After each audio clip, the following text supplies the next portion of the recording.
la Magistratura de la Provincia de Buenos Aires por su Escuela Judicial, en conjunto con el Instituto de Estudios Judiciales, que recibe esta actividad, y al profesor Antonio Peña Freire, de la Universidad de Granada, del cual voy a hacer unas breves referencias.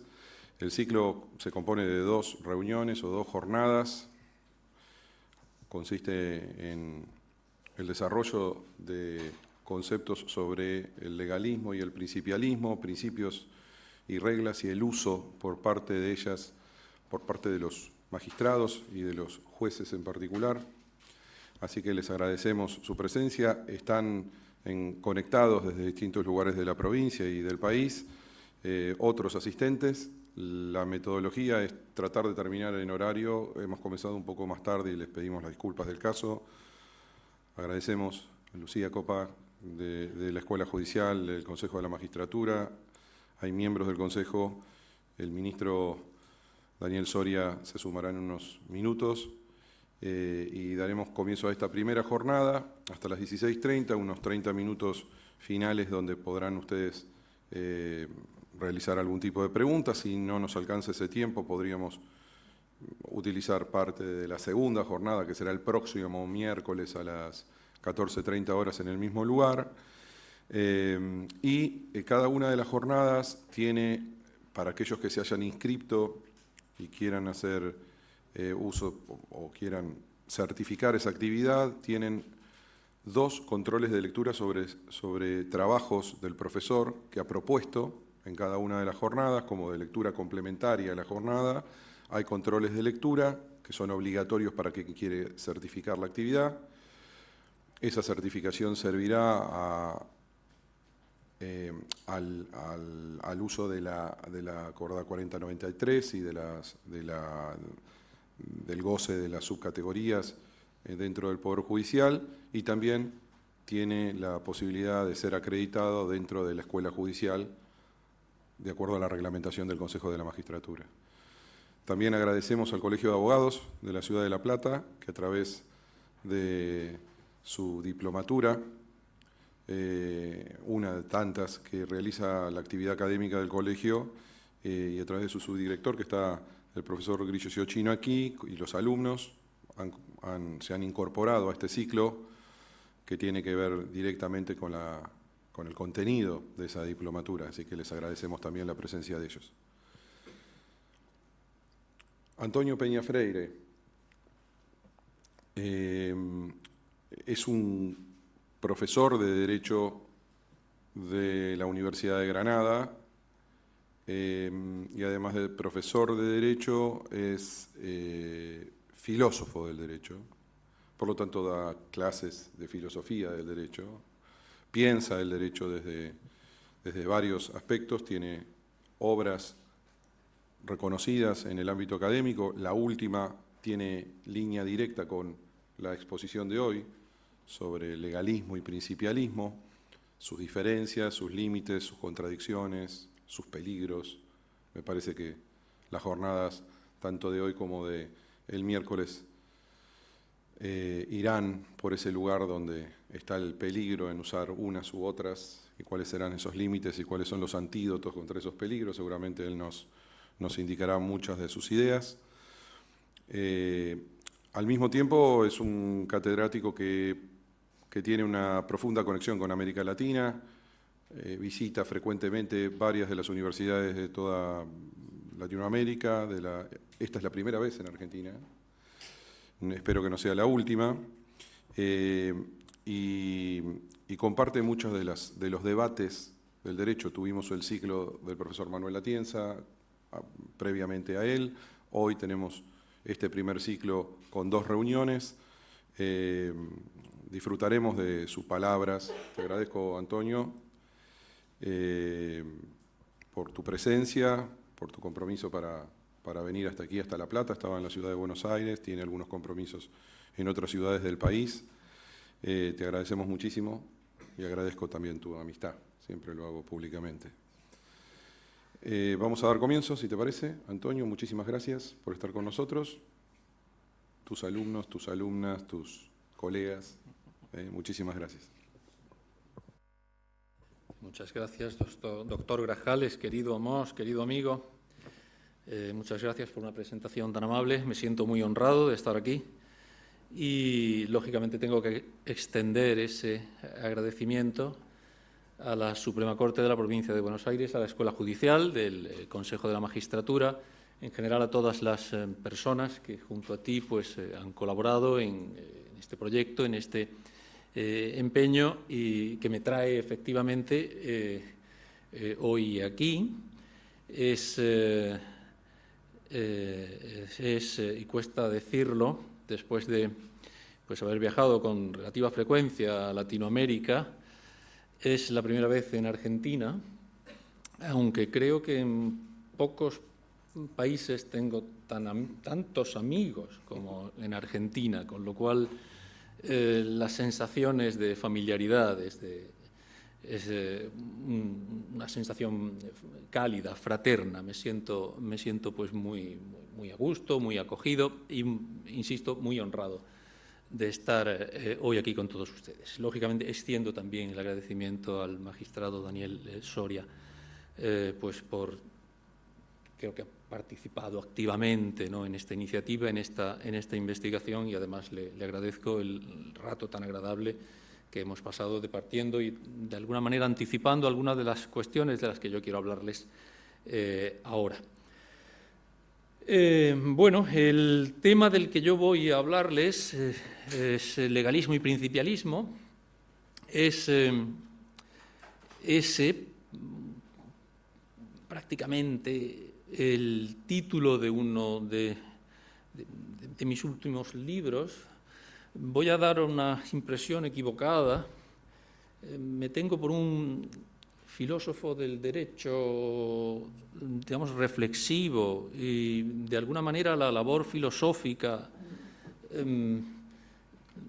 tiende a verse como una labor lenta. No sé si en mi caso, por esa dimensión asociada a mi condición de filósofo del derecho, o por otra, probablemente más humana, pero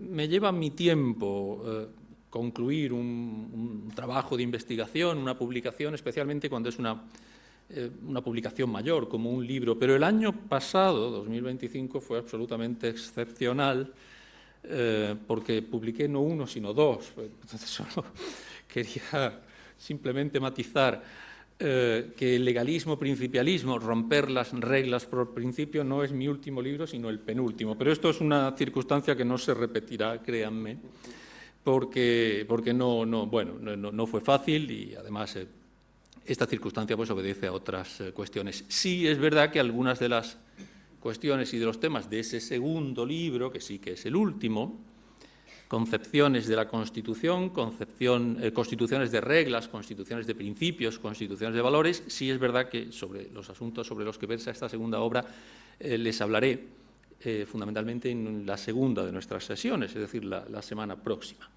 Y hoy vamos a hablar del primero de esos libros, Legalismo y Principialismo. Les voy a presentar una serie de ideas, una serie de tesis, lo que yo entiendo por legalismo, lo que entiendo por principialismo. Antes tendremos que hablar de principios.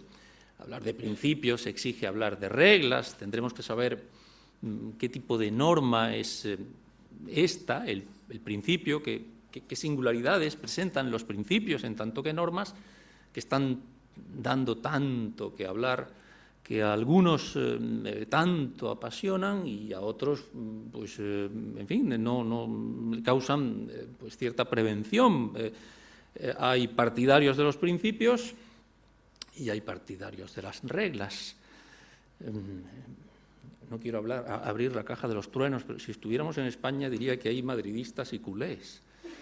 Y estando aquí en Argentina tendría que decir que hay del Boca y de River, ¿no? Pues algo así ocurre con los principios y las reglas. Hemos llegado a un cierto punto de forofismo,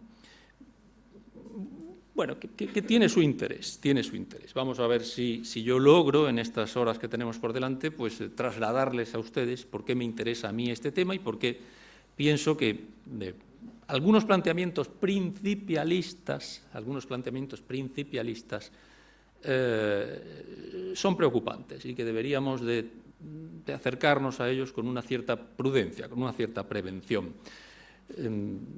Ya he declarado que de algún modo yo soy legalista. Mi simpatía está más bien con este conjunto de tesis.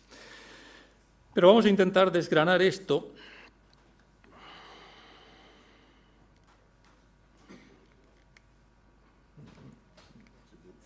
Aquí está. Y para hacerlo, vamos a hacerlo de la manera en que se hace normalmente. Me consta, además, que hace unas semanas, pocas semanas, pues estuvo por aquí el doctor Manuel Atienza, mi querido colega de la Universidad de Alicante, Manuel Atienza, quien es principialista, no como yo. Pero bueno, eso, digamos, me da una ventaja. Primero, yo hablo el último, eso bueno, tiene su interés, pero bueno, no es exactamente eso lo que me motiva, sino saber que quizás si participaron en la actividad, en las lecciones impartidas por el profesor Atienza, pues algunas de las ideas que yo voy a desgranar a partir de ahora les resulten familiares. Si no lo hicieron, yo voy a intentar explicarme en unos términos que resulten asequibles a todo el mundo, con independencia de que asistiese o no a esas jornadas. Bueno, hay una historia, a veces nos dicen que nos gustan las historias. Es muy difícil lograr que alguien se apasione por una teoría cuando se formula en términos abstractos. Y, sin embargo, si se relata, si se novela, si se inserta en una historia, de alguna manera, eso inmediatamente suscita, despierta nuestro interés. Pues hay una historia, el principialismo y el legalismo tienen su historia. Es decir, podemos contar la historia de estas teorías del derecho, de estas concepciones del derecho, e intentar presentarlas de una manera que resulte cautivadora, que resulte interesante. Hay una historia que es la historia de la constitucionalización del derecho, la constitucionalización del ordenamiento jurídico.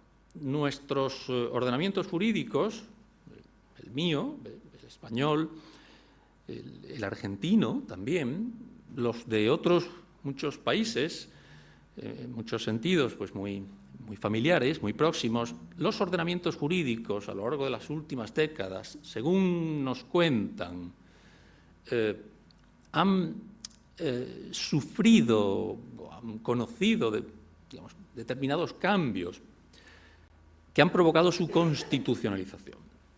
A partir de un determinado momento histórico, fundamentalmente al término de la Segunda Guerra Mundial, no por el hecho de que la guerra acabase, pero sí por un evento asociado, como fue la promulgación de las constituciones de la República Federal Alemana y de Italia, la Constitución italiana, a raíz de esos eventos históricos, que en algún sentido se pueden considerar fundacionales, pues se habría desencadenado un proceso al que se denomina constitucionalización, que inicialmente pues, habría afectado a estos dos países, pero que luego se extendió a otros países. La constitucionalización comenzó en Alemania, comenzó en Italia, en la década de los 70 del pasado siglo, pues llegó a Portugal, llegó a España, un poco después a Grecia y posteriormente se extendió por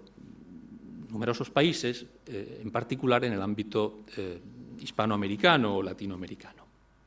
Hoy, los ordenamientos jurídicos de países como México, Ecuador, Colombia o Brasil se pueden considerar paradigmáticamente constitucionalizados. Probablemente en estos países, quizás se me escape algún otro, pero Bolivia, probablemente han alcanzado las cotas más elevadas en esto que se llama la constitucionalización del derecho, es decir, los cambios que ese proceso que inicialmente se origina en Italia y Alemania a mediados del pasado siglo, los cambios que afectan al derecho, pues es donde se han manifestado de un modo más intenso.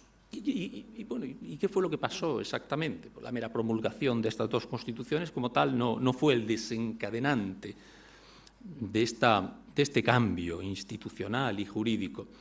Lo que ocurrió es que en esas constituciones, según cuenta la historia oficial de la constitucionalización del derecho, aparece un tipo de norma nueva, que son los principios. Hasta ese momento los principios o no existían o lo que existía era otra cosa, aunque también se llamaba principio. Pero bueno, los principios aparecen en esas dos constituciones y el hecho de que esas constituciones contengan principios, numerosos principios, el hecho de que algunas de las normas más importantes de esas constituciones, las que declaran, garantizan los derechos fundamentales de los ciudadanos, sean principios, tiene efectos importantes. Se producen cambios institucionales importantes. Los jueces, una vez que una constitución con principios entra en vigor, según se nos cuenta, ya no deben subsumir, es decir, ya no deben interesarse por unos hechos acaecidos y comprobar si de alguna manera están o no contemplados por una norma que se refiere a unos hechos en unos términos abstractos para, en caso de que encajen, pues se proceda a la aplicación a esos hechos concretos, reales, de la consecuencia jurídica prevista por la norma. Cuando la Constitución tiene principios, los jueces ya no parece que deban aplicar el derecho de ese modo, sino que deben hacer algo distinto, deben ponderar. ¿Qué es ponderar? Es algo muy complejo, probablemente el profesor Manuel Atienza les habló de este asunto, pero, en fin, simplemente con carácter introductorio, de alguna manera implica atender no tanto a la formulación de la norma como a lo que la norma protege, pretende o a lo que la norma aspira, para ver si una decisión conforme al texto legal se sigue o no de esa aspiración o ese propósito que anima a la norma. Bueno, esto luego volveremos sobre este asunto. Ahora es una presentación meramente preliminar. Aparecen unas constituciones. Esas constituciones contienen un tipo de norma que hasta ese momento pues, no existía, era desconocida en los ordenamientos jurídicos de los países en ese momento. Y la aparición de esa norma en la Constitución pues, parece que afecta a la manera en la que los jueces tienen que aplicar el derecho, les obliga a ponderar y no a subsumir, porque si subsumieran pues, no estarían aplicando los principios como los principios tienen que aplicarse, porque el principio es un tipo de norma que tiene que aplicarse de una manera determinada y no de otra. Los filósofos y teóricos del derecho, que son lentos, como ya les dije, les lleva su tiempo darse cuenta de ciertas cosas, pues aproximadamente 40 años después de la aparición de los principios y 40 años después de que estos cambios institucionales se produjesen, repararon en que algo había cambiado en el derecho. Percibieron esos cambios, dijeron las constituciones contienen principios y detectaron que los jueces no podían seguir trabajando como lo venían haciendo hasta ese momento, hasta la aparición de los principios. De hecho, detectaron que ya habían empezado a actuar en un sentido propio. Robert Alexy, quizá les suene, escribe una obra, que es una obra importante, sobre este asunto, y dice, los derechos fundamentales reconocidos en la Constitución de la República Federal Alemana, cuando la escribe ya era Alemania. No, todavía no lo era. Todavía era la República Federal, casi en el 870, efectivamente.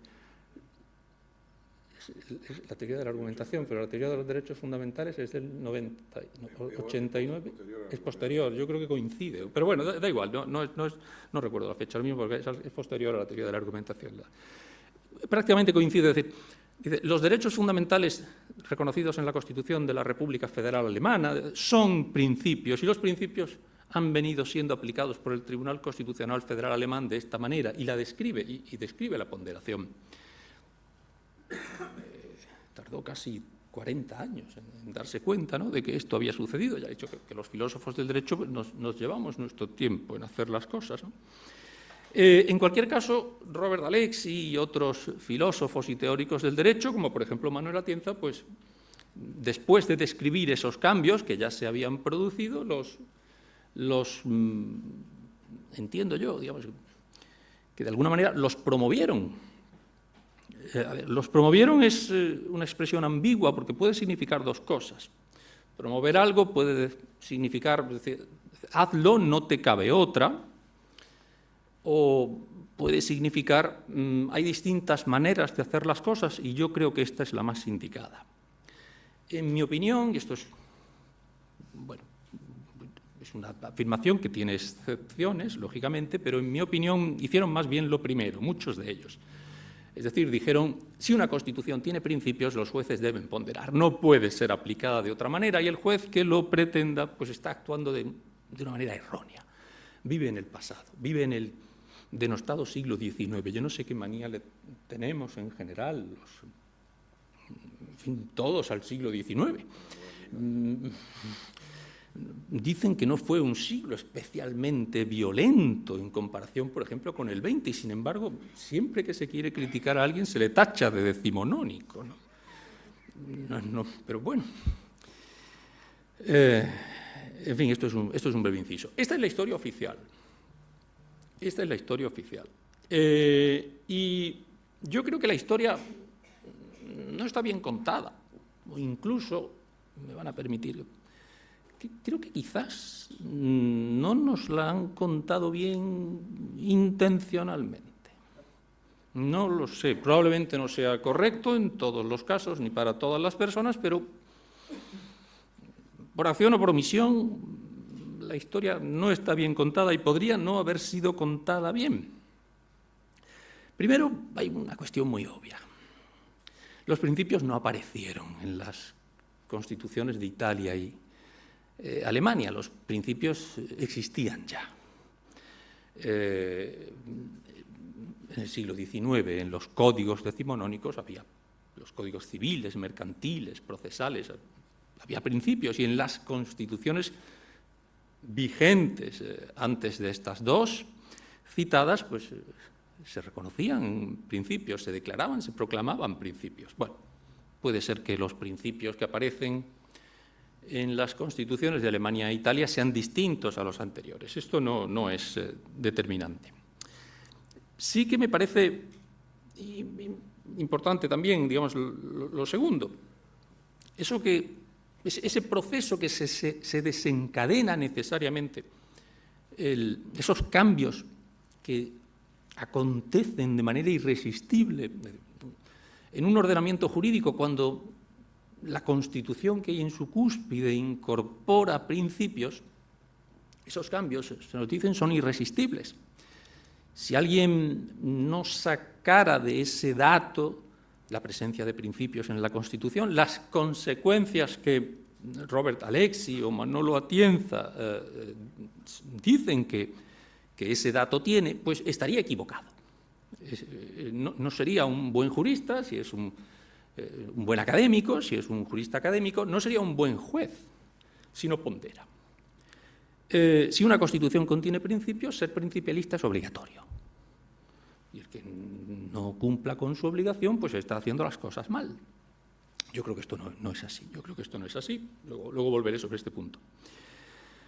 Y luego hay un dato también que a mí me parece importante. El protagonismo de jueces y académicos, jueces y juristas académicos, yo creo que en todo esto de la constitucionalización del derecho es muy superior al que se nos cuenta en la versión oficial de esta historia. Esto es curioso, porque normalmente esto se está grabando, transmitiendo. Sí, sí. Bueno, ¿qué vamos a hacer? De perdidos al río, sí, no vamos a... No, algunos académicos tienen un punto de narcisismo, son narcisistas.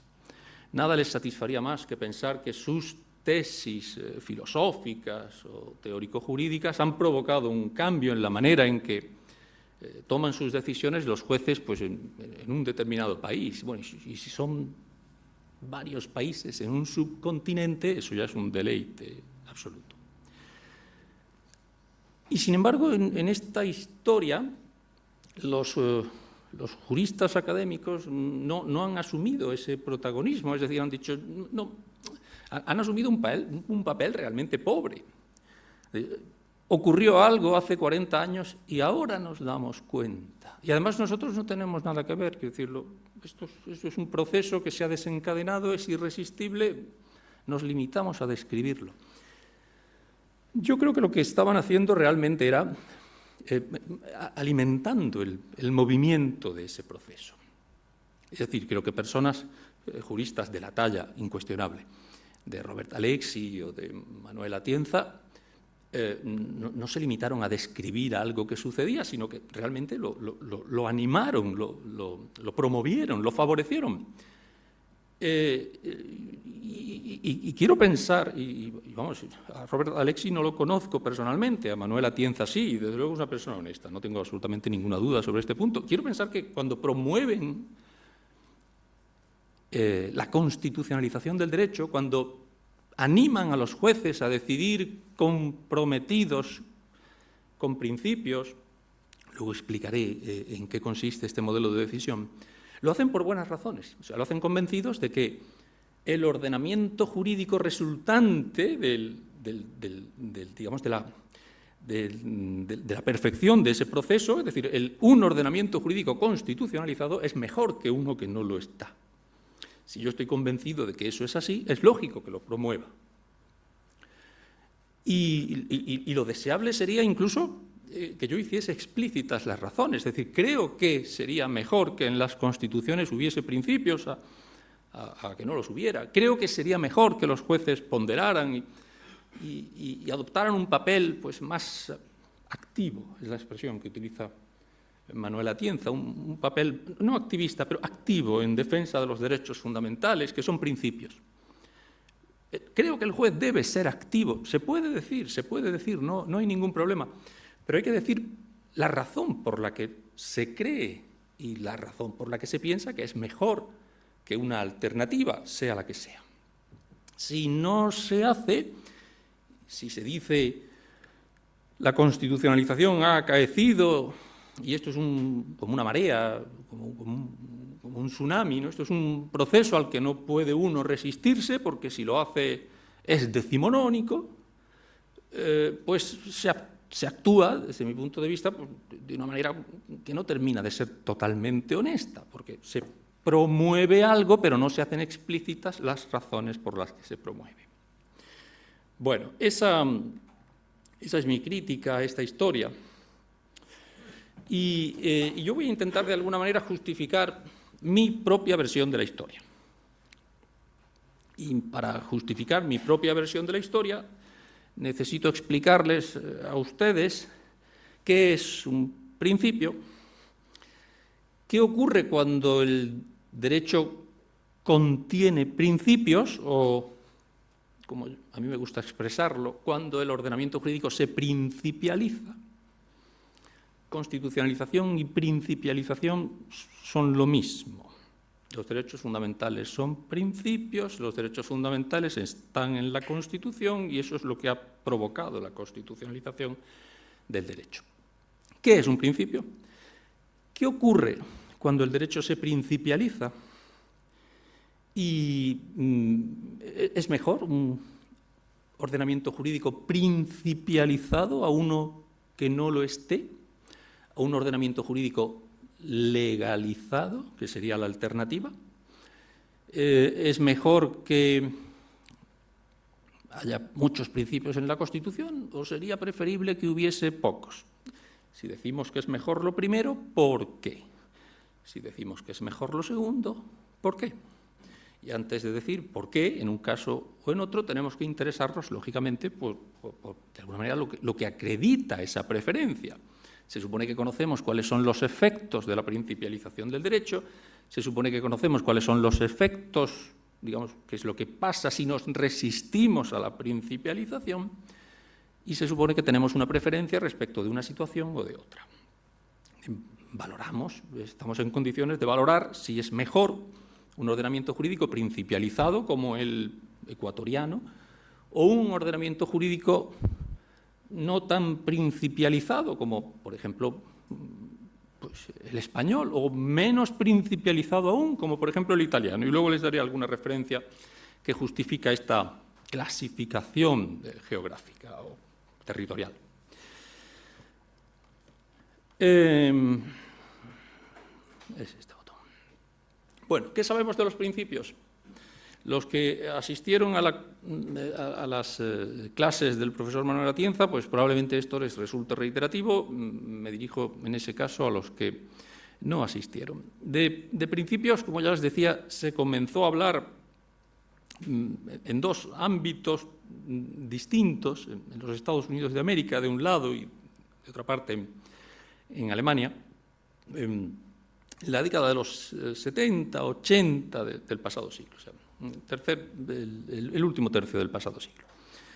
El primer jurista que habla de principios, al menos en el sentido contemporáneo, ¿no?, del término, es un jurista norteamericano llamado Ronald Dworkin, en unos trabajos que se llamaban el modelo de las reglas 1, el modelo de las reglas 2, luego se publican en un libro que llegó a alcanzar una cierta difusión, no sé, por lo menos en España llegó a venderse en kioscos, que se llamaba Los derechos en serio. Y lo que dice Dworkin en este libro, pues es que hay dos tipos de normas, que son las reglas y los principios, y que se diferencian entre sí fundamentalmente por el tipo de mandato que expresan. Una regla es un mandato, digamos, una norma que obliga a hacer algo o prohíbe hacer alguna cosa, mientras que un principio es más bien una indicación.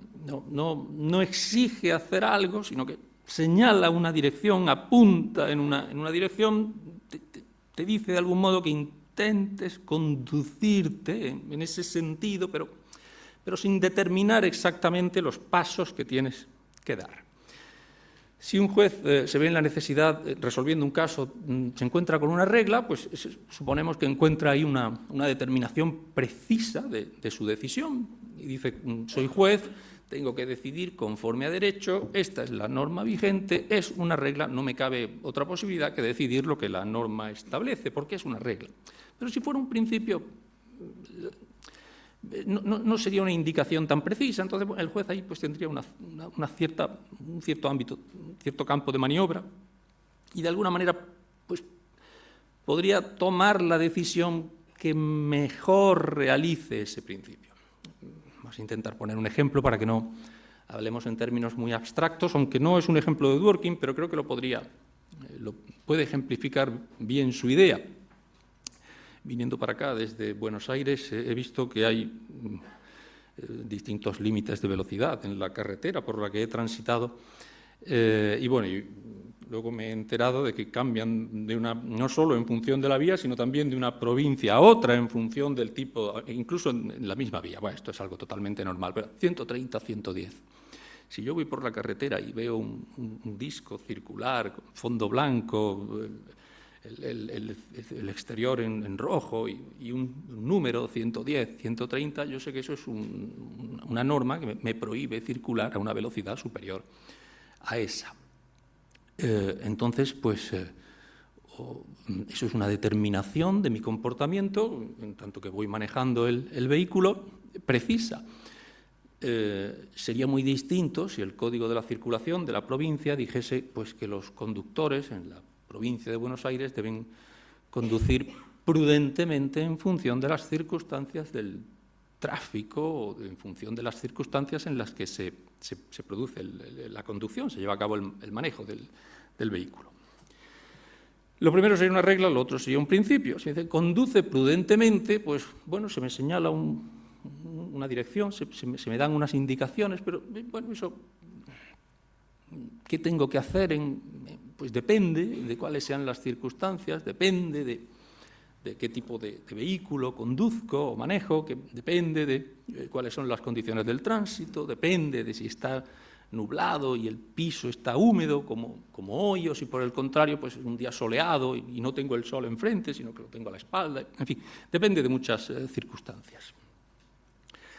Dworkin añade algo que es importante y es que las reglas, dice él, valen porque han sido dispuestas, son válidas porque han sido dispuestas, mientras que los principios, de alguna manera, parecen convenientes, parecen apropiados, parecen casi necesarios. Parece que manejar, conducir, decimos nosotros en España, parece que manejar de alguna manera obliga a ser prudente, a hacerlo con prudencia. Mientras que el hecho de que se maneje o no a más de 120 o 130 depende de que haya sido dispuesto por quien tenga la competencia correspondiente. Bueno, esto es lo que dice Dworkin. Alexi sigue por esta línea, digamos, elabora una caracterización de los principios similar, dice que las reglas son mandatos, añade prima facie, es decir, a primera vista. 120 en la carretera significa está prohibido manejar a más de 120 kilómetros por hora, pero a primera vista. Porque podría haber circunstancias que no están necesariamente contempladas en la disposición que establece esa norma, que terminaran derrotándola, imponiéndose, ¿no?, a lo que la norma establece. Si yo manejo a 140 o 145 kilómetros por hora porque llevo a una persona gravemente herida al hospital, pues, aunque no esté previsto, se puede entender que eso es una excepción implícita a lo que la regla establece. Esto, que puede parecer una obviedad, es más importante de lo que parece inicialmente, pero volveré sobre ese asunto. Sigue Alexi diciendo que las reglas, en la medida en que son determinadas y determinantes, a mí me gusta definirlas así, las reglas son normas determinadas y determinantes. Son determinadas en lo que establecen y son determinantes porque te dicen esto es lo que tienes que hacer. No puedes entrar en consideraciones personales, discrecionales, contextuales. Es esto lo que hay que hacer. Si no lo haces, estás incumpliendo la norma. Si lo haces, la estás cumpliendo. Si no lo haces y dices que no la has incumplido, entonces me tienes que convencer de que estaba derogada o había sido invalidada, porque si estaba en vigor y no has hecho lo que la norma establece, es que la has incumplido. En los principios, concluye Alexi, prima el peso, es decir, no son normas determinantes, sino que de alguna manera pesan más en función de una serie de circunstancias fácticas, jurídicas, como por ejemplo ocurre con el principio que nos obliga a manejar con prudencia. Pesa más si el tráfico es intenso, si nuestro carro está muy viejo y si las condiciones climatológicas son terribles.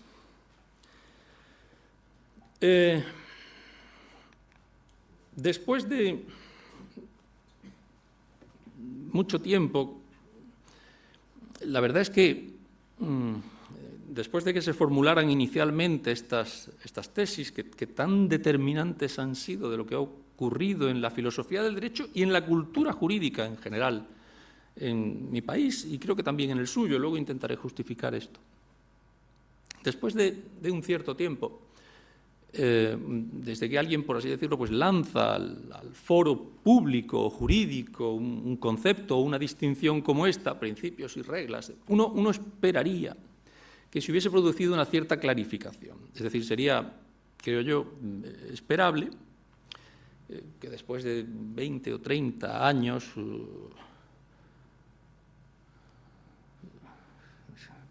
los que nacimos antes de la aparición de esta distinción, pues, nos da cosa, es decir, después de muchos años, algunos años ya, desde que se dijese hay dos tipos de normas, unas son reglas, otros son principios, creo que estas son sus características definitorias. Después de 40 o 50 años, uno esperaría que los conceptos de regla y principio estuviesen relativamente clarificados y, sin embargo, no ha sido así.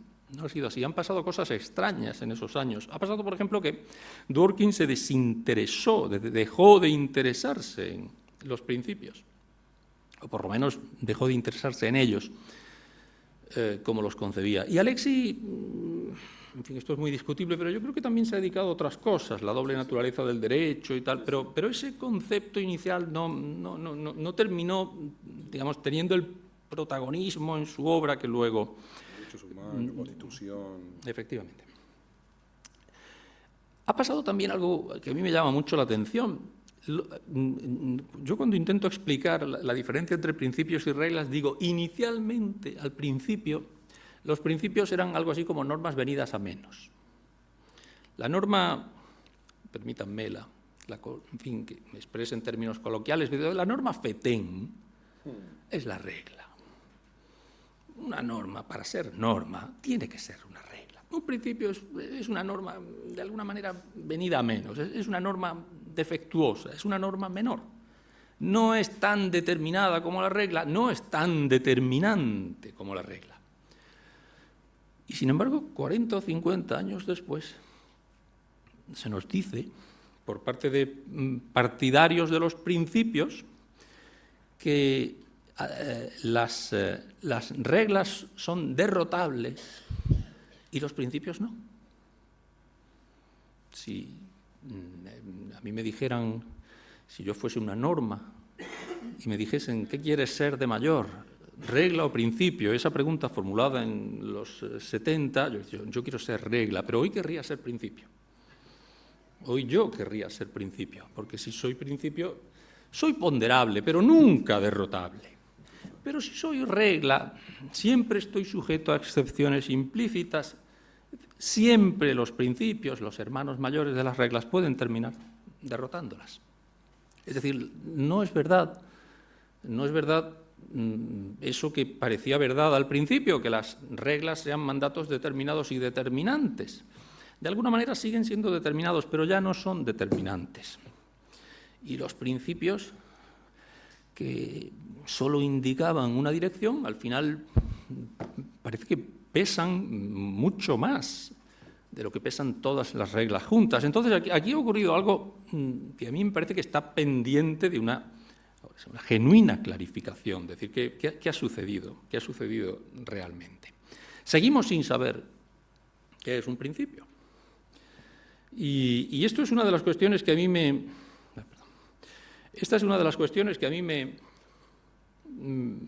preocupó cuando empecé pues, a leer y a pensar para elaborar ese libro publicado el año pasado, Legalismo y Principialismo.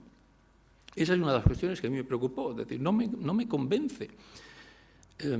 No me convence ninguna de las definiciones disponibles de los principios. El autor del prólogo de esta obra, Juan Antonio García Amado, dice en su prólogo brillante, mucho mejor que la obra que luego le sigue, pero dice algo así como ¿qué falta hacía una teoría de los principios?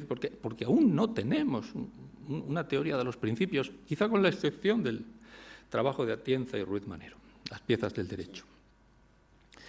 Pero bueno, en cualquier caso, incluso ese trabajo, que es un intento muy serio de definir qué es un principio, yo creo que se ha visto superado con estas últimas aportaciones de discípulos directos de Alexis, que dicen eso que yo he dicho antes, que las reglas son derrotables y los principios no, porque son ponderables, que parece que es algo mejor. Bueno, ¿qué son las reglas? Las reglas son, si me preguntan a mí ahora en primera persona, profesor Peña o Antonio, deje de hablar de lo que dicen otros y díganos qué son para usted las reglas, qué son para usted los principios. Voy a intentar responder a esa pregunta.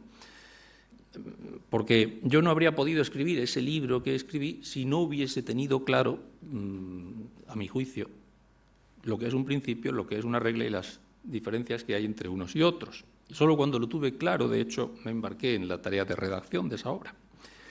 ¿Qué son las reglas? Vamos a empezar como lo hacen los filósofos, diciendo algo que a todas luces parece absurdo.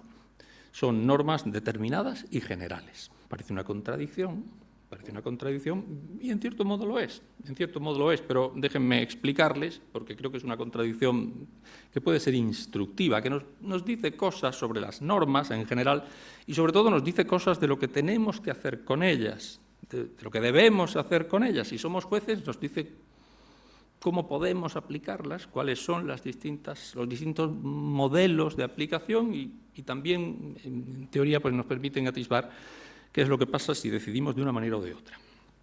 ¿Qué son las reglas? Normas determinadas y generales. Son determinadas porque, de alguna manera, una regla, digamos, aunque tenga unos perfiles imprecisos y aunque no alcance un grado de precisión absoluto, una regla es una norma, digamos, y yo puedo señalar algunos casos paradigmáticos en los que puedo afirmar con la seguridad que se presume exigible si se está cumpliendo o incumpliendo. Yo podría decir, por ejemplo, si alguien circula pues, a una altísima velocidad por una de estas carreteras y no hay ninguna circunstancia extraña, que está incumpliendo la limitación de velocidad. La norma que establece prohibido circular a más de 120, incluso en su contexto, digamos, permite identificar determinados casos como supuestos paradigmáticos de incumplimiento y de cumplimiento. Una persona que circula a 90 km/h no parece que esté incumpliendo la norma. Otro ejemplo, me gusta ponerlo por referencia a la Constitución española. En su artículo 17.3 se dice que la detención preventiva no podrá durar más de 72 horas. Una persona que esté detenida preventivamente 73 horas, bueno, el artículo luego dice más cosas, pero si se acabara ahí, una persona que esté detenida 73 horas, pues estaría detenida indebidamente. Eso es una norma determinada. Dice ese mismo artículo, a continuación, dice la detención preventiva no podrá excederse más allá de las 72 horas o del tiempo estrictamente necesario para la realización de las averiguaciones imprescindibles para el esclarecimiento de los hechos. Esto, segundo, sería un principio, porque me dice, nunca tengas detenido a nadie más allá del tiempo estrictamente necesario para realizar las investigaciones y averiguaciones tendentes al esclarecimiento de los hechos. Eso pueden ser 17 horas y además se supone que te tienes que dar prisa. O puede ser más, pero más de 72 no. Más de 72 en ningún caso. Si se te ha quedado sin investigar algún asunto, mala suerte ese individuo o a la calle o a disposición de la autoridad judicial. Lo primero es una regla, lo otro sería un principio. La norma, la regla es determinada, es determinada. Las normas, además, digamos, las reglas son generales. Son generales en el siguiente sentido. No son una determinación exacta. Esto es una conclusión, en cierto modo, bueno, hasta donde se puede decir esto de elaboración propia, ¿no? No son una determinación exacta del comportamiento. Es una determinación, digamos, con un sentido, pero ese sentido no es absolutamente preciso. Cuando yo llegué a esa conclusión me di cuenta, y lo digo en el libro, intento explicarlo, que realmente no hay dos tipos de normas, sino tres. Hay normas, son casi órdenes, digamos, que pueden determinar nuestro comportamiento en un sentido absolutamente preciso, absolutamente exacto, absolutamente riguroso. Hay reglas que determinan, pero no de un modo absolutamente preciso. Y luego están los principios en los que el grado de indeterminación es muy elevado. Les voy a poner un ejemplo, y creo que además es un ejemplo que en cierto modo aplica. Supongamos que al entrar a la sala el doctor Grajales le hubiese indicado a alguien lo siguiente: si hace calor, prende el aire acondicionado. Por ejemplo. Yo diría, en la posición en la que me encuentro, que hace calor.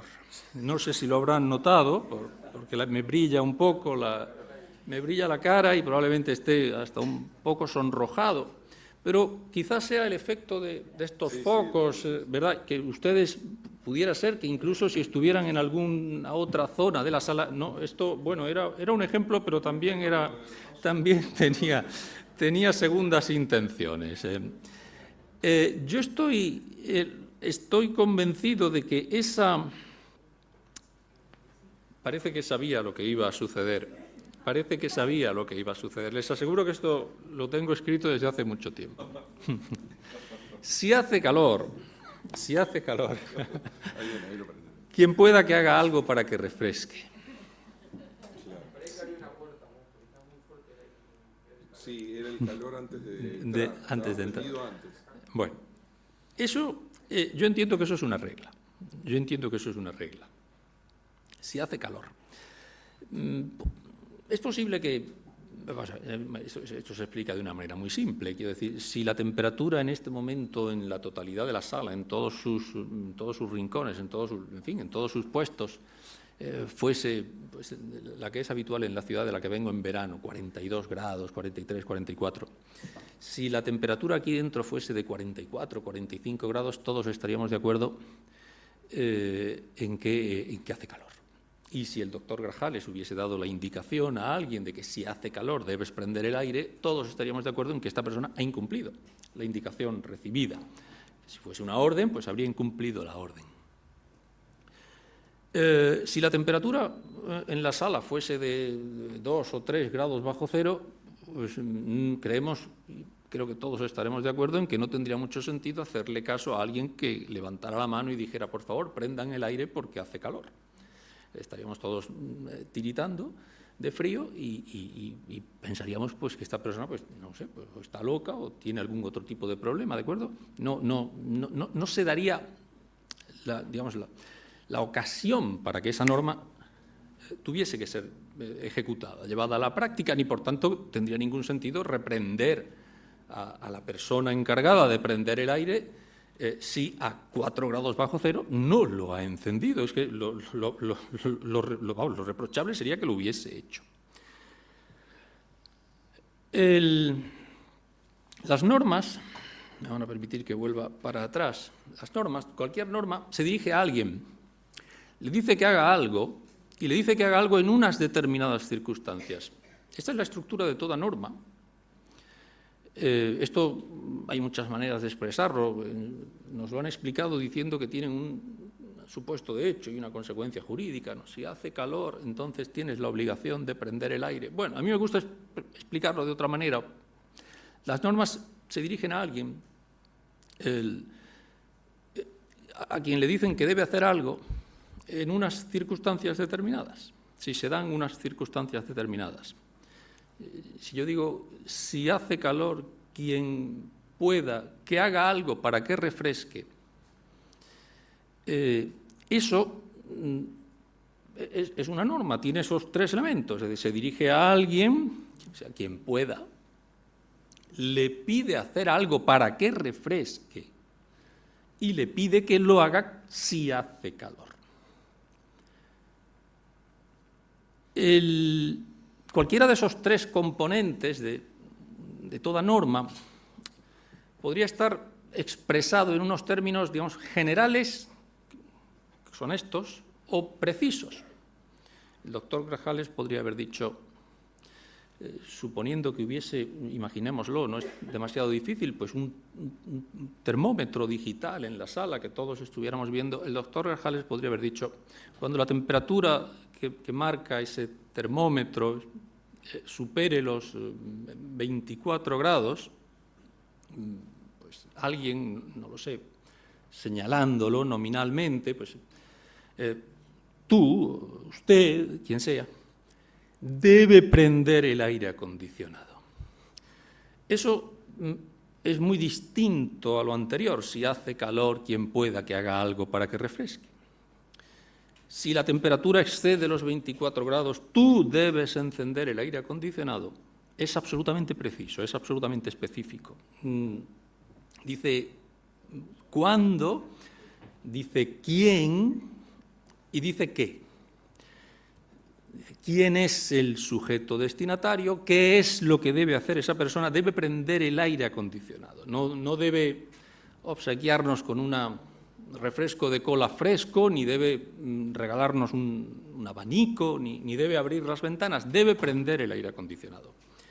Y debe hacerlo cuando la temperatura supere los 24 grados, no cuando supere los 23 ni cuando supere los 27. Si lo hace con los 27 no lo ha hecho, la ha incumplido por no hacerlo a los 24. Eso sería una disposición específica. Y un principio, vamos a ir viéndolo.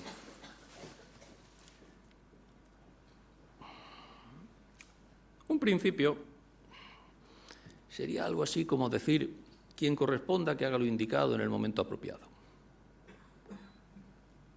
Esto sería el principio máximo, el principio paradigmático. Esto es el otro ejemplo, si quieren, el de las soluciones papales. Va uno a Roma a visitar al Papa. Creo que está en España ahora, por cierto, pero bueno, aprovechando la visita al Papa, la visita del Papa, del Santo Padre a España, pues va uno, pide una audiencia, le plantea algún tipo de, supongamos que es una persona con firmes convicciones religiosas, católica, le plantea alguna cuestión que le suscita, pues no sabe cómo afrontarla para actuar de una manera correcta, según las normas religiosas que suscribe sinceramente, y le pregunta al Papa: ¿qué debo hacer, Santo Padre, en esta situación que le he descrito? Y el Papa le dice: sé bueno, hijo mío. Claro, uno le dirá: Santo Padre, podría ser un poco más específico, ¿no? Porque, digamos, eso yo ya lo suponía, eso yo ya lo sabía. Lo que necesito que me diga, el Santo Padre ha formulado un principio: sé bueno. Pero ser bueno implica hacer qué, en qué circunstancias. O sea, ser bueno implica que yo haga qué, en qué circunstancias. Santo Padre, necesito una regla, no me vale un principio, porque los principios me dejan en una situación de incertidumbre práctica. Se me dicen: sé bueno, conduce como se debe, maneja, quien corresponda, destinatario, que haga lo apropiado en el momento indicado, pues no nos permite solucionar nada. Me van a permitir otro ejemplo. Supongamos que la Constitución de un país X proclama el principio de justicia tributaria. Preguntemos a un socialdemócrata escandinavo qué es justicia tributaria. Y a continuación preguntemos, permítanme, y que no se ofenda a nadie, pero creo que merece el ejemplo, preguntemos al presidente argentino qué es justicia tributaria. Los dos van a dar respuestas, me atrevo a decir, que probablemente contradictorias. Y sin embargo, los dos sinceramente están convencidos de que su respuesta es la expresión correcta del principio de justicia tributaria. Olof Palme o Javier Milei, digamos, con buenas razones desde su punto de vista, digamos,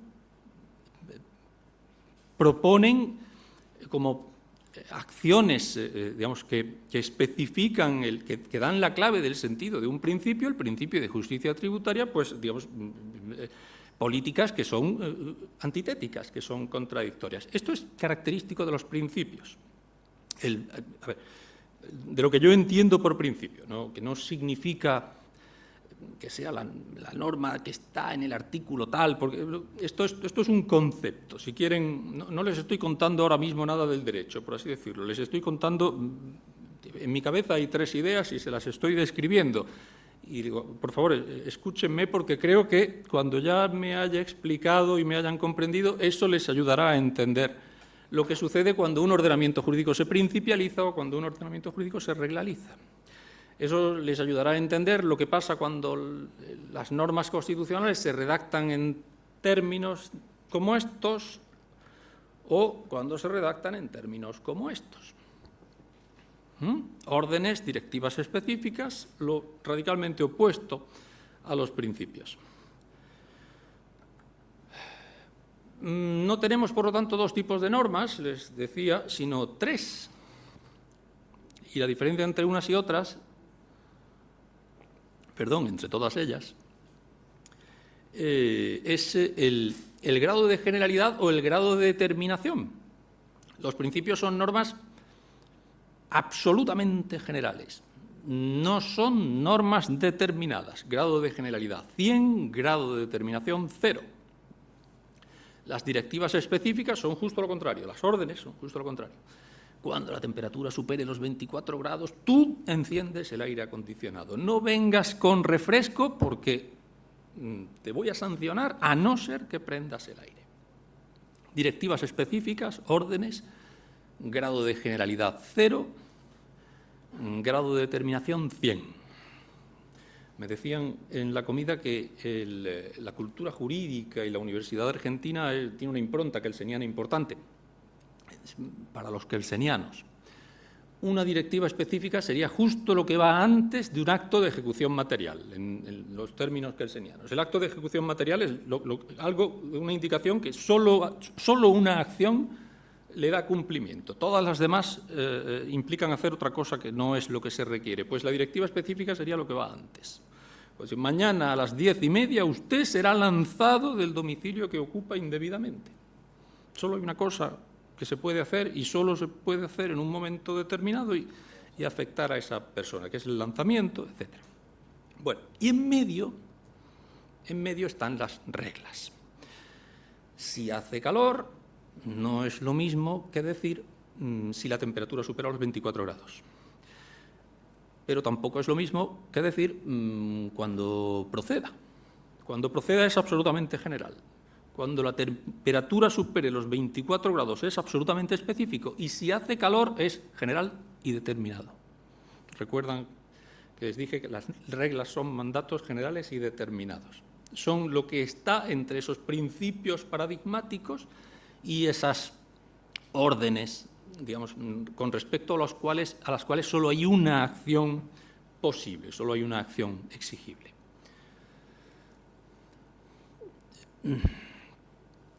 La pregunta, desde mi punto de vista, es, digamos, ¿y cómo queremos que sean las normas de nuestro ordenamiento jurídico? ¿Queremos que se parezcan a lo que el profesor Antonio Peña entiende como regla? ¿Queremos que se parezcan a lo que el profesor Antonio Peña dice que es un principio? ¿O nos gustaría redactarlas en unos términos absolutamente específicos, para que se aplicaran de manera indubitada, para que no hubiera margen para la discrecionalidad, ni para la creatividad, ni para el activismo, ni para la inseguridad, ni para la indeterminación? Esa, desde mi punto de vista, es la pregunta. Y para eso sirve esta distinción. Sirve para eso y solo para eso. Porque para lo que no sirve es para clasificar normas jurídicas. Es decir, esta distinción, que yo les propongo, no sirve para abrir el texto de la Constitución argentina y decir, esto es un principio, esto es una regla, esto es una directiva específica. No sirve para eso. Porque a diferencia de lo que dice la historia oficial de la constitucionalización o principialización del derecho, las normas no son ni reglas ni principios. Las normas son lo que nosotros queramos hacer con ellas. Y esto lo voy a explicar ahora. ¿Y qué debemos hacer con las normas? Pues es supuesto que haya varias cosas que hacer con ellas. Es una decisión importante. Tenemos que ser conscientes de cuáles van a ser las consecuencias de nuestra decisión. Voy a intentar explicarme. Yo a veces cuando presento estas ideas y llego a este punto, para mí fue un punto, esto es una pequeña confesión personal, para mí fue un punto complicado porque estaba escribiendo ese libro, ese trabajo, me llevó 2, 3 años, más de 2 años seguro. No sé en qué momento empecé, no fue una fecha determinada, pero bueno. Después de mucho tiempo elaborando una distinción entre reglas, principios, directivas específicas, demostrando por qué las distinciones que habían elaborado otros no me parecían satisfactorias, etcétera, etcétera, etcétera, cuando ya tenía la clasificación elaborada, pues me di cuenta de que era bastante inútil, al menos tal y como yo lo había concebido. Yo creía haber encontrado 3 tipos de normas, donde otros solo veían 2, y al final, digamos, el gozo fue breve porque casi inmediatamente, pues diré, este podría ser yo. Bueno, este señor es mucho más guapo que yo, más joven, y en fin, podría ser un... Sí, no hay ninguna duda. No hay ninguna duda, pero ese podría ser yo en ese momento, es decir, tanto estudiar para olvidarlo a los pocos minutos de terminar el examen, ¿no? Pues algo así sería tanto estudiar para, cuando ya uno tiene elaborada la teoría, darse cuenta de que es inútil, al menos es inútil para el propósito, por el que la había elaborado. Lo importante no es el tipo de norma que hay, no hay principios o reglas en las constituciones. En las constituciones y en las leyes hay normas. Expresémoslo así, en esos términos relativamente indefinidos. En las constituciones hay normas. Y en función de cómo sean aplicadas por los jueces, resultará que, digamos, después de ver cómo se aplican, diremos, el juez la consideró una regla o la consideró un principio. Les pongo un ejemplo. Es un caso, creo que real, no sé si a alguien le resultará familiar, yo por algún sitio lo he leído, pero es un ejemplo curioso, al parecer sucedido en Francia. En algún momento, tengo la costumbre de decir en el país vecino, es lógico. En algún momento en Francia, un señor que había sido multado por exceso de velocidad, porque circulaba con su vehículo a 140 kilómetros por hora, por ejemplo, por una carretera en la que había una limitación, un disco, un indicador de tráfico claramente visible, en fin, que no tenía ningún problema de que estuviese deteriorado ni nada por el estilo, y allí ponía 90. Fondo blanco, el perímetro, ¿no?, de la circunferencia en rojo, 90. Este señor fue multado por exceso de velocidad y acudió a juicio. Fue a juicio, recurrió la multa, la sanción administrativa y fue a un tribunal administrativo, a un juez de lo administrativo, un juez, en España llamamos un juez de lo contencioso administrativo, a un juzgado administrativo, pues porque consideraba que esa sanción era improcedente. Yo, si me preguntan esta sanción, esa norma, ¿qué es? Clasifíquela, profesor, diría, es una directiva específica. Se dirige a todo el que maneje en ese tramo de la vía, le indica claramente que hay una velocidad que no puede superarse y no contiene salvedades, salvo urgencias, no, es una directiva específica. Solo hay una acción posible, conducir a menos de 90. A más implica sanción, incumplimiento y sanción. Bueno, este señor conducía a 140, 150 kilómetros por hora y se presentó, tiene gracia, a mí me gustaría conocerlo, la verdad, pero creo que debe de ser un tipo gracioso, porque se presentó ante el juez y dijo lo siguiente: el sistema métrico, la velocidad se mide, es distancia partido tiempo, distancia y tiempo. Y en el sistema métrico decimal la unidad de distancia es el metro y la unidad de tiempo es el segundo. Luego 90, a falta de otra indicación, es 90 metros por segundo, no 90 kilómetros hora. No sé cuántos son 90 metros por segundo en kilómetros hora, pero es una barbaridad. Es una velocidad altísima. Y este señor decía que él no había incumplido la norma. Doy por supuesto que la pretensión no fructificó, pero me parece muy importante lo siguiente: pudo presentarla.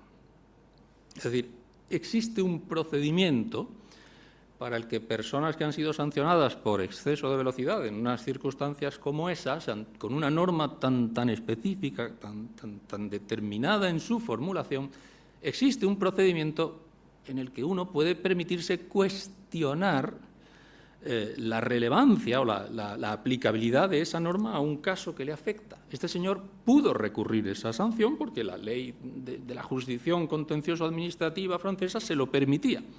La ley de la jurisdicción no decía podrán recurrirse las sanciones impuestas por el incumplimiento de reglas o de principios, pero no las de disposiciones tan absolutamente precisas que no den lugar a ningún tipo de equívoco respecto de su aplicación. Si la ley de la jurisdicción administrativa en Francia hubiese dicho eso segundo que yo acabo de idear, yo diría que el efecto de esa norma sobre el ordenamiento jurídico francés habría sido el de crear, por así decirlo, un tipo de disposición que encaja con lo que yo entiendo por directiva específica. No sé si me estoy explicando, creo que no. La idea es la siguiente. Por muy precisa que sea una norma, si es una norma jurídica y si el ordenamiento jurídico prevé un procedimiento para impugnar su aplicación, eso significa que esa norma es una regla, no es una directiva específica. Si fuera una directiva específica, no habría margen, no habría posibilidad. El grado de generalidad o precisión de las leyes no es lo que explica el tipo de norma que son. Si podemos problematizar las decisiones que las aplican, aunque a priori parezcan absolutamente determinadas, eso significa que su sentido puede indeterminarse.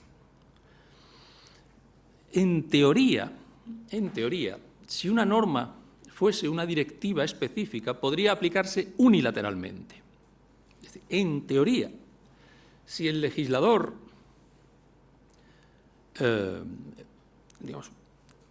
promulgase directivas específicas, normalmente el legislador no hace estas cosas, pero esto es una directiva específica, esto es lo que quiero que hagáis en estas circunstancias y quiero que lo hagáis vosotros, nominalmente identificados los destinatarios. Si eso es una directiva específica, coherentemente tendría sentido que a continuación el legislador añadiese contra los actos de aplicación y sentencias que apliquen estas normas no cabe recurso alguno. ¿Qué recurso hay? 24 grados, tú enciende el aire. Si el termómetro marca 25 y esa persona no ha encendido el aire, puedo sancionarle, supuesto que esa fuera la consecuencia de que sigue al incumplimiento. Pero si yo le digo a esa persona, ¿por qué no prendiste el aire cuando yo te había indicado que lo hicieras en estas circunstancias? Y si yo estoy abierto a las razones que pueda darme, que de alguna manera acreditan que no ha hecho lo que la disposición prohibía, eso indicaría que la norma, que tenía un grado de precisión formal del 100%, creo que era una directiva específica, a priori realmente no lo es. Este punto me parece importante, entonces voy a intentar hacer un poco de hincapié en esta cuestión. La idea es la siguiente. Recapitulo brevemente. No hay dos tipos de normas, principios y reglas, sino tres. Principios, reglas y directivas específicas. Pero, ojo, porque si yo digo que hay tres tipos de normas, no estoy diciendo que yo puedo... iba a utilizar un verbo absolutamente inapropiado. No estoy diciendo que yo pueda traer aquí a la mesa la totalidad del derecho argentino y clasificarlo en tres montones, principios, reglas y directivas específicas. No estoy diciendo eso. No es eso. La clasificación no sirve para eso. Mejor aún. Algunas veces cuando presento esta idea me dice algún interviniente, algún asistente al seminario, a las conferencias como esta, me dice lo siguiente: profesor, en la Constitución peruana se proclama el principio de legalidad, el principio de legalidad penal. En la Constitución peruana, como mínimo, hay un principio. ¿Qué significa principio de legalidad penal? No hay delito ni pena sin ley previa. 18 de la Argentina. Bueno, ¿y qué hay que ponderar ahí? ¿Se intentará que haya una ley previa a todo? No. Eso no es lo que dispone el principio de legalidad penal. Esto realmente no es una conclusión demasiado relevante. El hecho de que una norma se denomine a sí misma como principio. Correcto. El hecho de que el legislador denomine a sus normas principios o reglas no significa que sean principios o reglas. Se supone que lo serán o no en función de una clasificación que nosotros hayamos elaborado, pero no tendría ningún sentido llegar a una conclusión distinta. La norma que proclama la legalidad penal, sea un principio o una regla, no prejuzguemos utilizando una denominación u otra. La norma que proclama la legalidad penal, es decir, que debe haber una ley previa al delito, a la infracción penal y previa a la pena. No puede existir pena sin ley previa, no puede existir delito sin ley previa que tipifique taxativamente una determinada acción como delictiva. Esa norma podría ser entendida por ejemplo, los jueces del país en el que está vigente en un sentido taxativo. Podrían resistirse, permítanme de nuevo la expresión coloquial, como gato panza arriba, frente a cualquier, digamos, pretensión punitiva que no presupusiera una ley previa.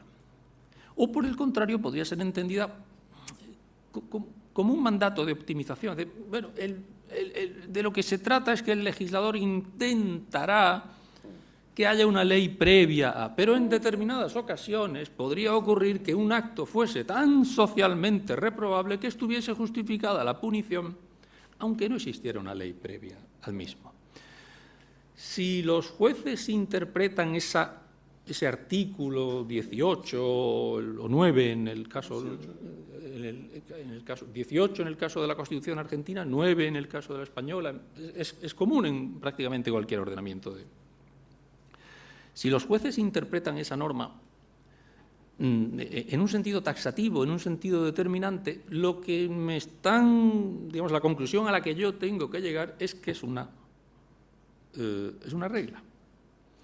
Mientras que si los jueces la interpretan, los jueces y el propio legislador, la Corte de Constitucionalidad, la Corte Suprema, la interpretan como que se intentará hasta donde se pueda, pero humanamente no podemos anticipar las circunstancias a las que vamos a enfrentarnos en el futuro, quizás en una situación de absoluta excepcionalidad. Pues entonces yo diría que es un principio. El hecho de que se llame principio de legalidad penal no significa que lo sea. Sí, perfecto, pues termino con esto. El hecho de que se llame principio de legalidad penal no significa que lo sea. Incluso el hecho de que la formulación de una norma sea absolutamente determinada, como ocurre con esa prohibición vigente en Francia de circular a más de X kilómetros por hora, aparentemente taxativa, aparentemente precisa, eso no significa que esa norma sea una directiva específica, sea una norma absolutamente determinada. Si los jueces consideran que está entre sus atribuciones el descubrir excepciones implícitas a esa norma, lo que a priori, a primera vista, parecía una directiva específica, realmente es una regla, o incluso podría ser un principio. Es decir, volviendo al inicio de la exposición, la presencia, la identificación, la localización en las constituciones alemana o italiana de determinadas normas que se califican a sí mismas como principios o que tienen una formulación muy general, no significa nada. No significa que realmente sean una norma de un tipo o una norma de otro no significa que haya aparecido una norma nueva y que esa aparición súbita tenga unos efectos sobre el modo en que los jueces deban aplicar el derecho. El hecho de que haya una norma más o menos general en la Constitución, el hecho de que la Constitución de un país diga no más de 72 horas la detención preventiva o no más del tiempo estrictamente imprescindible para la realización de las averiguaciones tendentes al esclarecimiento de los hechos, digamos, el efecto que tenga una formulación u otra dependerá de lo que los jueces consideran que deben hacer con esas normas. Un juez que considere, sería una judicatura en su conjunto, una judicatura que considere que su obligación es ir especificando con sus decisiones lo que en el lenguaje de las leyes es demasiado general, demasiado genérico, es un juez que, permítanme el neologismo, reglaliza el derecho. Un ordenamiento jurídico construido, cuya materia prima sean normas muy generales, pasado por el tamiz de estos jueces especificadores, a los pocos años termina absolutamente precisado en su sentido. Y eso también se produce a la inversa. Podríamos tener constituciones absolutamente precisas y jueces que entienden que tienen la facultad para derrotar sus determinaciones y decidir en función de su justificación, decidir en función de los valores en los que se supone que se inspiran esas normas. A mí me preocupa especialmente este segundo riesgo, este segundo tipo de juez, y se lo presentaré con más detalle en la próxima clase, el próximo miércoles. Pues, y quedo a su disposición para... muchísimas gracias, Antonio. Gracias a todos.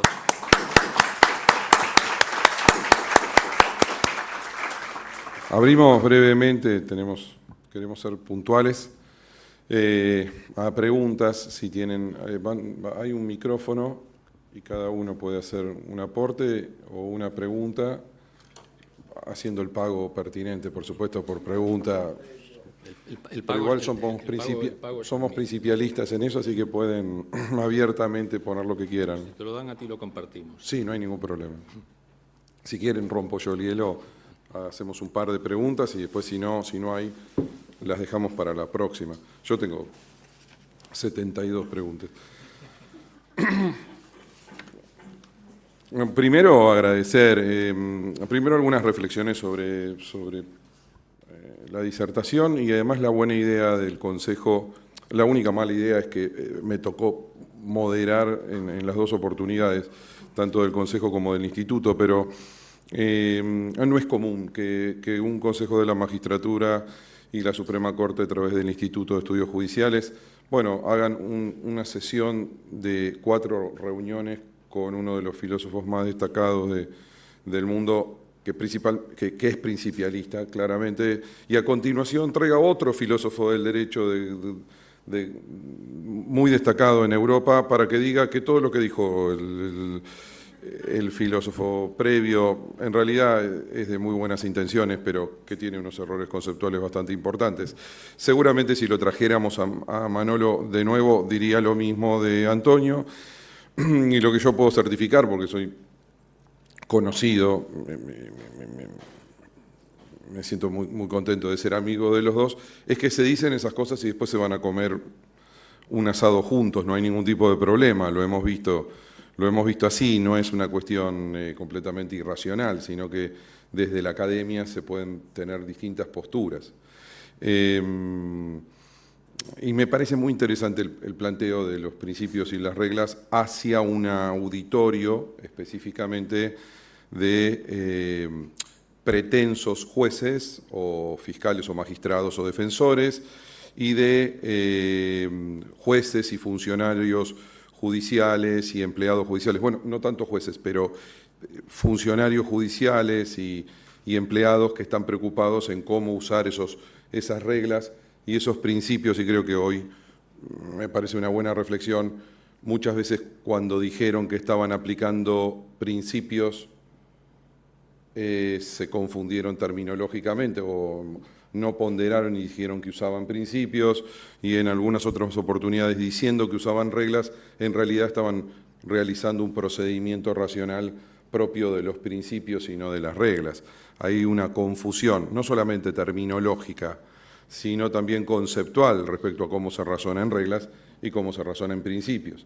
Tenerlo claro al momento de jugar le hace bien a esa magistratura, también principalmente le hace bien a la gente, que lo tengan en claro. Me surgen dos o tres preguntas. Alguna que me gustó mucho porque me retrotrajo a mis clases de introducción al derecho cuando las tomaba, no cuando las daba. La importancia de una teoría general que no existe, porque la teoría general clarifica muchas cosas. Pensaba en von Wright, por ejemplo, ¿no? La obra Norma y Acción, que es una tortura para los alumnos de introducción al derecho de cualquier facultad de la Argentina. A esta altura, me hizo reflexionar, esto es una reflexión, qué bien que viene von Wright para estas alturas, ¿no? La condición de aplicación, las circunstancias que rodean para que una norma se aplique o no se aplique, cuál es el límite del campo de referencia de la norma y cuál no. Y es muy interesante, y me puse a reflexionar cómo hubiese incluido los principios si en esta denominación terminológica que von Wright hizo en su momento, hoy en día, estoy seguro que hoy tendría que incluir en una de esas determinaciones terminológicas los principios, y me hubiese encantado la parte o el capítulo de norma y acción dedicada a eso, ¿no? Quizás alguien podrá continuar esa obra que empezó von Wright. Así que una de tus dudas o uno de tus temores, uno vive rodeado de sus temores, es que los principios derroten normas. Vos no tendrías problema que existan esas estructuras y esos principios constitucionales en la medida que los operadores que los utilicen con esos no derroten normas. Muchas gracias, querido Amos. Sí, a mí me preocupa que los jueces derroten reglas. Sí. No quiero hacer una sesión de terapia acá, sí, pero... Sí. Me preocupa que derroten reglas, por ejemplo, una determinación constitucional muy precisa, como esa que yo les he citado, la de que la detención preventiva no puede durar más de 72 horas, o que el presidente no puede optar a un tercer mandato, o que tiene que haber una ley para que exista delito y condena. Me preocupa que los jueces derroten, es decir, ignoren ese tipo de normas, cuya determinación me parece loable y me parece importante y me parece que protege bienes importantes, cuyo rango me parece que merece un respeto, están normalmente en la Constitución, y me preocupa que un juez, pues a partir de una, por ejemplo, indicación constitucional muy vaga, como una referencia en el artículo 1 a los valores de una sociedad democrática, ideal, o que en nombre de esa referencia tan vaga, tan imprecisa, después de calificar a esta norma que habla de democracia como principio y a la norma que dice que el presidente no puede presentarse a un tercer mandato, porque son 2 como máximo los mandatos a los que un aspirante puede concurrir, bueno, estando ya en el cargo. Me preocupa que diga, no, es que esa limitación de mandatos es antidemocrática. Y, por tanto, el presidente, que a veces, qué casualidad, ¿no?, es el que me promovió al cargo, pues puede presentarse a un tercer mandato, a un cuarto, a un quinto y a un sexto, porque lo contrario es incompatible con el derecho al sufragio tal y como existiría en una democracia ideal. No, mire, la limitación de mandatos tiene una razón.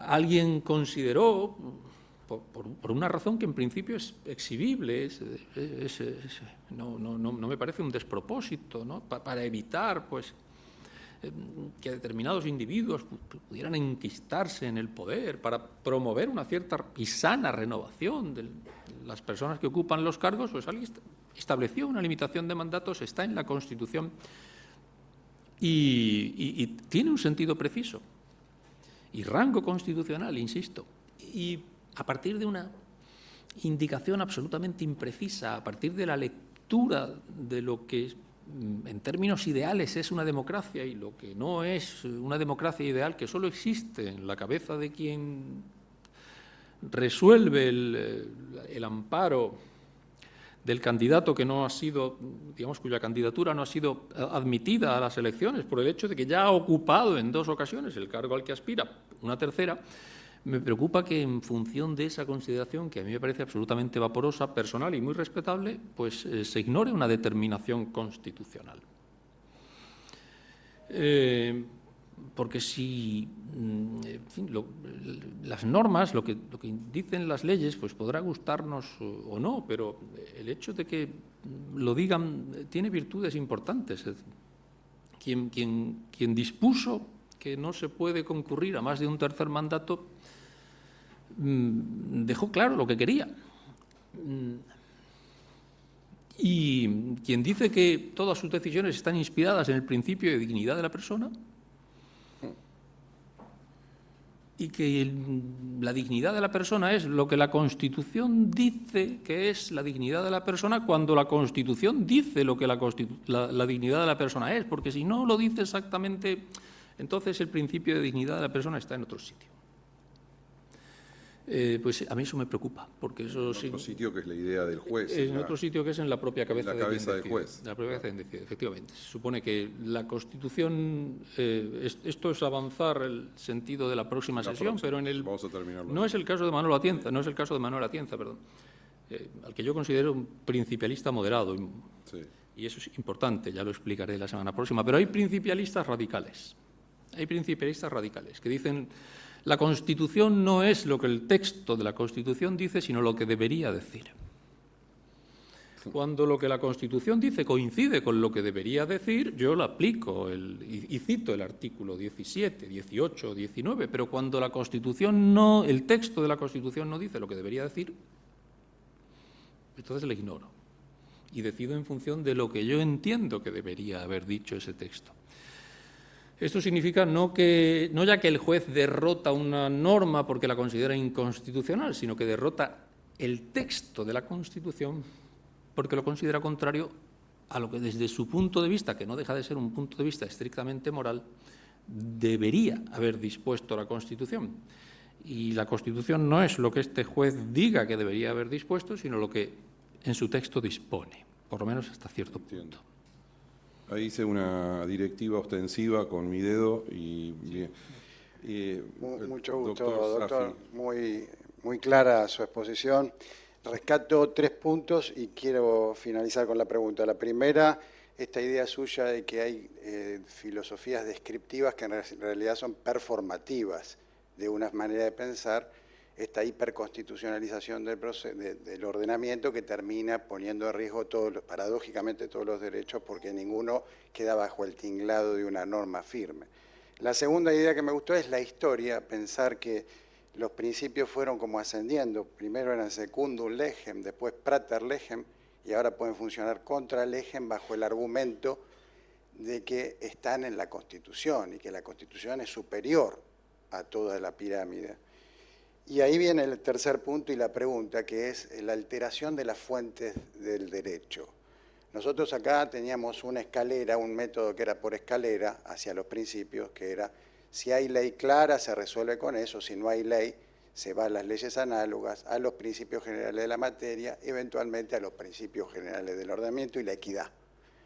Hoy se habla del diálogo de fuente, que es como meter todas las bolillas en un bolillero y que salga la fuente que toque al intérprete de turno. ¿Qué piensa usted respecto de la incidencia de eso en las fuentes? Muchas gracias. Muy aguda la intervención, muy incisiva. No hay un legalista. Al costado del legalismo de Safi está la pared, no hay más nada. No. Esos son es detractores. muy legalista. Son Nos detractores. conocemos, somos amigos. Bueno, nos vamos a llevar bien, pero nos llevaríamos bien, seguro, nos llevaríamos bien seguro. Incluso si fuera principialista. Pero... Acampó acá la noche anterior para escucharte. Vamos a ver. Primero, no creo, y lo digo sinceramente, es cierto que yo soy crítico y probablemente he intentado serlo de un modo expresivo con quienes dicen yo sería legalista si en la Constitución no hubiera principios. Eso lo he escuchado yo. Sí, sí. No, sí, lo que dices está muy bien. Dice, pero es que en la Constitución hay principios y entonces, claro, yo no... Digo, no cuela, no cuela. Es decir, no, es performativo. Y hay que decirlo. Defiendo un modelo de ordenamiento jurídico principializado donde se produzca un diálogo de fuentes y donde lo que el derecho establece pues sea algo que solo se puede determinar en el caso concreto, una vez que el caso se ha producido, después de una valoración por parte de los jueces, pues en fin, de toda una serie de consideraciones donde están en juego, pues empezamos a subir por la escalera y llegamos a los principios de la Constitución, pero es que la escalera sigue, es como la escalera de Jacob, continúa. Es decir, luego están los principios que deberían estar en la Constitución, que no tienen por qué ser los que están ni compatibles con los que están. Y claro, entonces llega un momento en que uno dice, ojo, vamos a ver. Primero, yo creo que un principialista, en lugar de decirnos esto es irresistible, esto es que no puede ser de otra manera, y tiene que hacer explícitas las razones por las que cree que un modelo de juez principialista, activista, es mejor que un juez legalista y que a un país le va a ir mejor si su orden jurídico se principializa que si es un orden jurídico formalista, legalizado, regalizado, como lo queramos denominar. Hay que hacer explícitas las razones. Segundo, hay que ver, en fin, a veces los procesos se activan y tenemos que ser también conscientes de hasta dónde llevan. Otra cosa que me responden algunos colegas, dice, bueno, esto no es, todos esos efectos a los que yo me referiré el próximo miércoles, ¿no?, cuando hablemos, esos jueces que ignoran determinaciones constitucionales para decidir en función de un valor que simplemente aparece mencionado y sin ninguna indicación sobre su sentido en la Constitución, con suerte, porque a veces ni aparece. Eso no estaba en los propósitos de no tenemos la culpa. Bueno, cuando tú activas un proceso, de alguna manera tienes que anticipar también cuáles podrían ser los efectos si ese proceso se acelerara y sobre todo si está en la lógica. En fin, esto estoy seguro de que hay expertos en derecho penal en la sala, ¿no? Tú lanzas algo con fuego a una sala donde hay materia. No estaba en mi cálculo de que esto que se ha desencadenado se desencadenase. Hay que anticipar. Y si efectivamente esos efectos perniciosos extremos preocupan, pues uno tiene que pisar el freno y decir, no, voy a intentar de alguna manera elaborar una concepción principialista del derecho que no produzca estos efectos tan radicales. Yo creo que Manuel Atienza, por ejemplo, sí, lo ha intentado y lo ha intentado en un sentido muy, muy meritorio, y yo con él puedo tener sobre ese aspecto alguna discrepancia de matiz. Otros no tanto. Por cierto, su crítica al activismo, por ejemplo. Discípulos suyos, como el magistrado Alí Lozada de la Corte Constitucional de Ecuador, con la famosa sentencia que creo que comentó, muy crítico él con ella. ¿De acuerdo? O sea,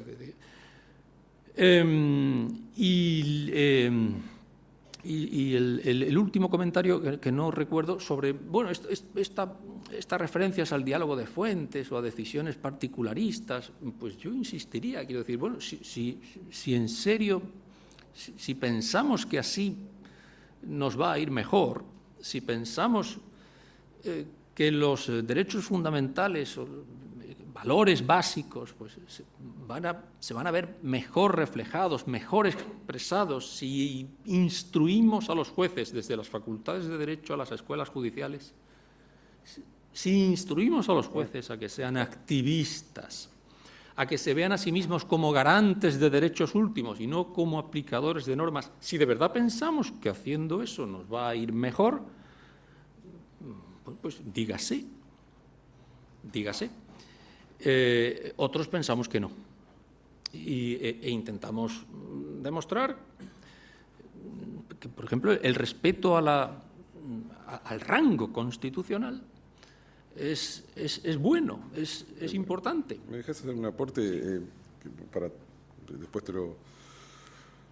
me gustaría tu opinión, pero digo, respecto al tema que decía Leandro del diálogo de fuentes, que es un diálogo que, bueno, normalmente toda norma dentro del sistema legalista ha tenido, es decir, las normas han dialogado con sus fuentes normalmente.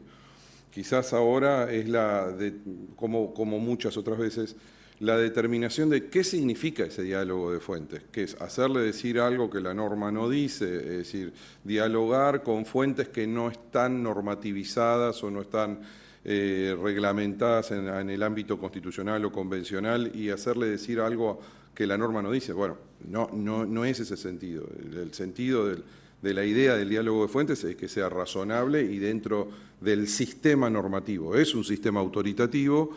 Dentro de ese sistema autoritativo tenés un bloque constitucional normativizado, con normas abiertas, que algunas pueden ser principios y otras no, y vos necesariamente tenés que darle un sentido interpretativo a la norma y hay que saber hacerlo. Quizás las facultades de Derecho también nos deberían empezar a enseñar cómo hacer ese diálogo de fuentes sin, volviendo a lo coloquial, sin exagerar la nota, sin hacerle decir a la norma lo que la norma no dice o en exceso de lo que el sistema normativo convencional y constitucional le permite decir.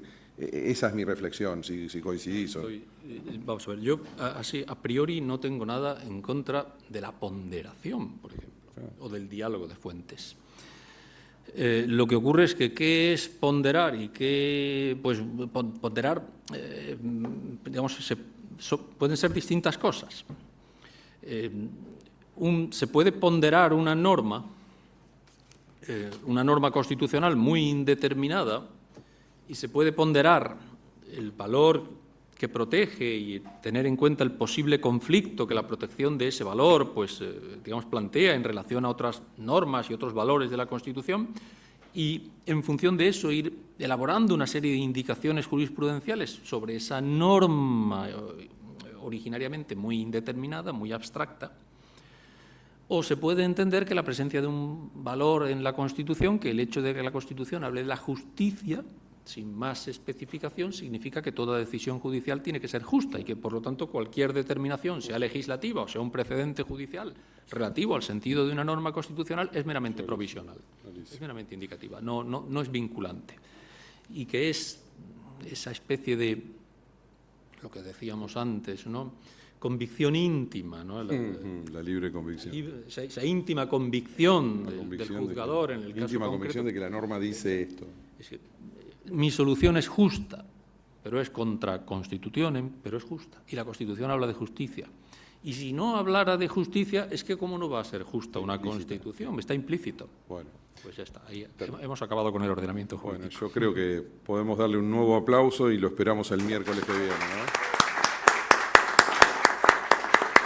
Muchísimas gracias a los que están presentes y a los que están vía virtual. Recuerden, para aquellos que están inscritos en el sistema del Instituto de Estudios Judiciales o de la Escuela Judicial, un control de lectura de un trabajo, de un artículo, hasta la semana que viene abierto, y a partir de la semana que viene, durante otra semana, tendrán abierto el segundo texto para poder hacer el control de lectura, que es muy breve, muy simple, para poder certificar la presencia en el curso, ¿sí? El miércoles que viene, 14:30, en el mismo lugar.